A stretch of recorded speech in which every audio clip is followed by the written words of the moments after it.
नीर अनुरोध समिति से पानी छानने की विधि सिखा रहे हैं, क्योंकि एक बूंद अनछने पानी में साइंटिस्ट के अकॉर्डिंग 36,450 जीव होते हैं, लेकिन जिन शासन में ऐसा कहा है कि एक बूंद अनछने पानी में असंख्यात जीव होते हैं। तो हम इस कार्य को इसलिए कर रहे हैं कि हमें जीवों की रक्षा भी करनी है और अहिंसा जो हमारा मूल लक्षण है, और जैनियों के 3 लक्षण हैं, देवदर्शन, रात्रि भोजन, त्याग और पानी छान कर पीना।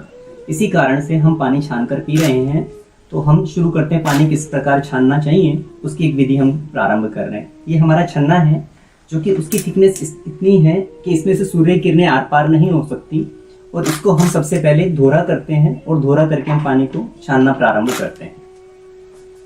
आप इस प्रकार से नल के ऊपर इसको धोरा करके बहुत आराम से इस प्रकार से 2 नोड लगा सकते हैं। 2 गांठें लगने के बाद ये बिल्कुल व्यवस्थित पीछे से हो जाएगा और ये खुलेगा नहीं। एक गांठ को लगाने में वो खुल जाता है, और उसको फ्रंट पे भी इस प्रकार से हम क्रॉस कर सकते हैं।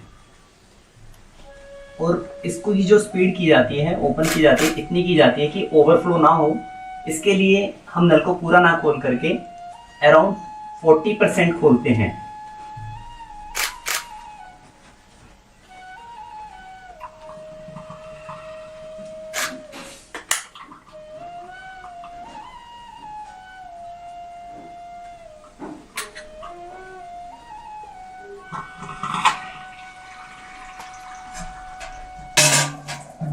हम सबसे पहले सूखे बर्तनों को लेते हैं। अगर सूखा बर्तन नहीं है तो उसे पहले से ही सुखा सकते हैं, या फिर 3 बार हम धो सकते हैं।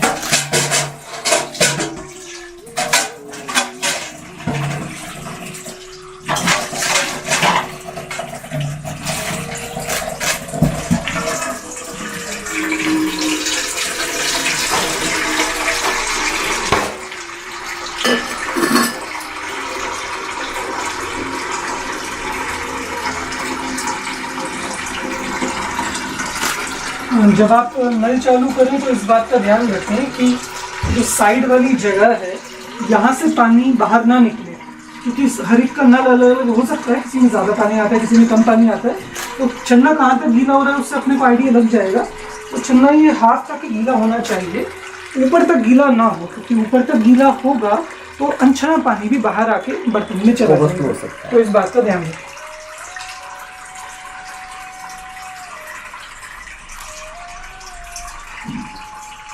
से इसके बाद हम प्रारंभ करते हैं कि हमें जीवों की रक्षा, जो हमारा मूल लक्ष्य है, वो किस प्रकार से करनी है। तो उसके लिए हम जीवानी की, जो हमारे जिनागम में एक विधि आई है, उसको प्रारंभ करते हैं। देखिए, जीवानी क्यों जरूरी है ये समझना भी अपने लिए जरूरी है। यूजुअली कई बार क्या होता है कि हम एक थैली नल पर बांध देते हैं, आपको बहुत जगह बंदी मिलेगी, और उन्हें लगता है कि उससे पानी छन रहा है, कि थैली अपन मोटी से मोटी कर दे उससे पानी छनता रहेगा, पर उससे पर्पस सॉल्व नहीं होगा। आप मोटी से मोटी थैली कर दीजिए, पानी जाएगा, जीव उसमें ऊपर अटक जाएंगे, और उनकी जीवानी कैसे करेंगे, उनकी आप रक्षा कैसे करेंगे। इसलिए जो जीव कपड़े में, वस्त्र में आ गए हैं, उन जीवों को हम पानी के साथ बहा देते हैं, जिससे वो जीव सुरक्षित रहते हैं। तो जीवानी पानी छानने का एक सबसे मेन अंग है, जिसको हम स्किप नहीं कर सकते। यहाँ आपको करके दिखा रहे हैं। जीवानी शुरू करें। हाँ,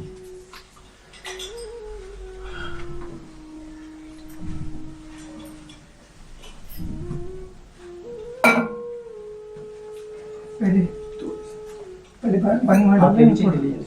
देखिए, जीवानी से पहले जहाँ अपन जीवानी कर रहे हैं, अपन थोड़ा सा पानी, छना पानी वहाँ पर डाल दें, जिससे जीव उधर ही जाएंगे, तो जीव सुरक्षित रहेंगे। जहाँ पर जो अपना अंदर वाला पार्ट है छन्ने का, सबसे पहले अपन उधर, और लाइन से कि कोई भी जगह अपनी छूटे नहीं,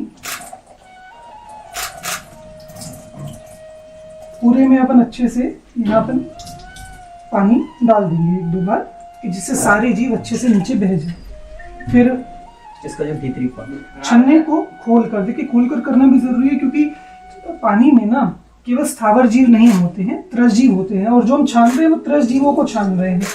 त्रस जीव सूक्ष्म भी होते हैं, थोड़े स्थूल भी होते हैं। तो अनेक त्रस जीव हों जो बीच में रह जाए, अनेक हो जो ऊपर रह जाए, इसलिए अंदर बाहर दोनों जगह से बिलछानी करनी जरूरी है। ये अंदर वाला पार्ट है, ये अंदर वाला पार्ट है जहाँ से अपन जीवानी कर रहे हैं।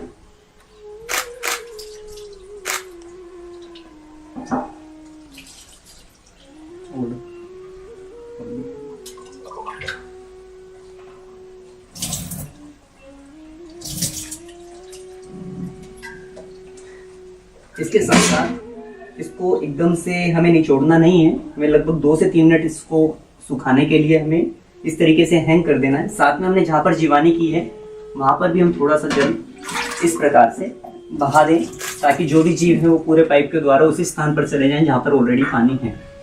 इसकी जो थैली का भैया ने निरूपण किया, थैली का हमने जितना भी जिनागम को समझा है, हृदयंगम किया है, उसमें हमने कहीं भी पूरे जिनागम चारों अनुयोगों के अंदर या चरणानुयोग में विशेष रूप से कहीं भी हमने थैली का निरूपण नहीं पाया है।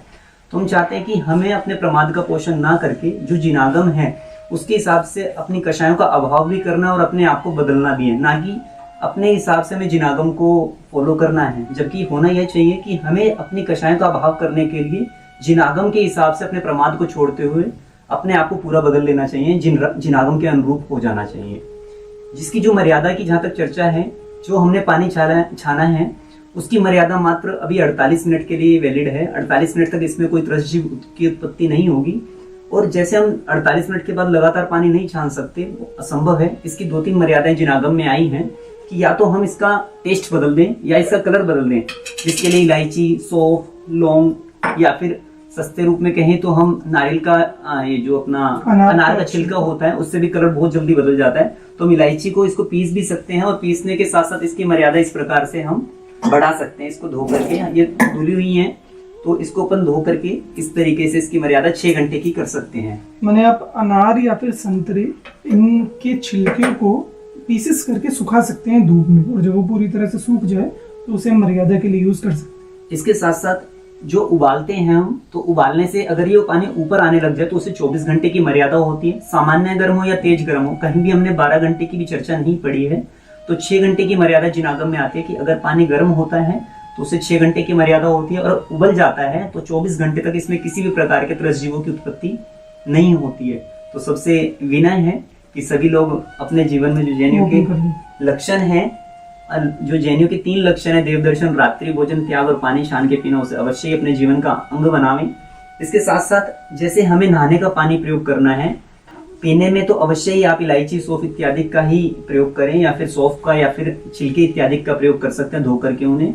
लेकिन अगर नहाने इत्यादि का पानी है तो उसमें इस छन्ने को, जैसे हमने 3 मिनट तक सुखाने के लिए, 2 मिनट तक सुखाने के लिए छोड़ा है, तो इस छन्ने को अगर हम निचोड़ते हैं तो उसमें भी हम प्रयोग करके उसकी 6 घंटे की मर्यादा कर सकते हैं, और उसके बाद इसे सुखाने के लिए अपन धूप में डाल सकते हैं। हाँ बिल्कुल, यहाँ पानी पूरा हो गया। हाँ, ठीक है। और इसके अलावा जैसे आपको कभी ये हो कि अपने को योग्य छन्ने नहीं मिल रहे हैं कहीं, और आपको आवश्यकता हो, तो इस वीडियो में नीचे की तरफ एक नंबर यहाँ पर दे दिया जाएगा, डिस्क्रिप्शन में भी दे दिया जाएगा। आप उस नंबर पर संपर्क करके अपनी आवश्यकता बता दें कि आपको इतने छन्नों का कपड़ा चाहिए, और वो निःशुल्क आप तक पहुंचा दिया जाएगा। माने घर घर में, संस्थाओं में, हर जगह पानी छन्ने प्रासुक नीर अणुव्रत समिति के द्वारा और आदरणीय बाल ब्रह्मचारी पंडित श्री सुमत प्रकाश जी की प्रेरणा से ये एक बहुत, और आदरणीय प्रद्युमन जी मुजफ्फरनगर की प्रेरणा से बहुत ही सुंदर कार्य और बहुत अच्छा एक मिशन ये चला है, और सभी इसमें सहभागी हों। हमारे अमन जी शास्त्री हैं इस विषय पे। सभी से यही निवेदन, जिस भावना से ये काम हो रहा है, हम उस भावना को समझकर और अपने जीवन में भी और दूसरों को भी इस कार्य के लिए अवश्य ही प्रेरित करें। स्वयं अपने जीवन में ये नियमित रूप से लाए और अन्यों को भी प्रेरित करें। जय जी। सभी को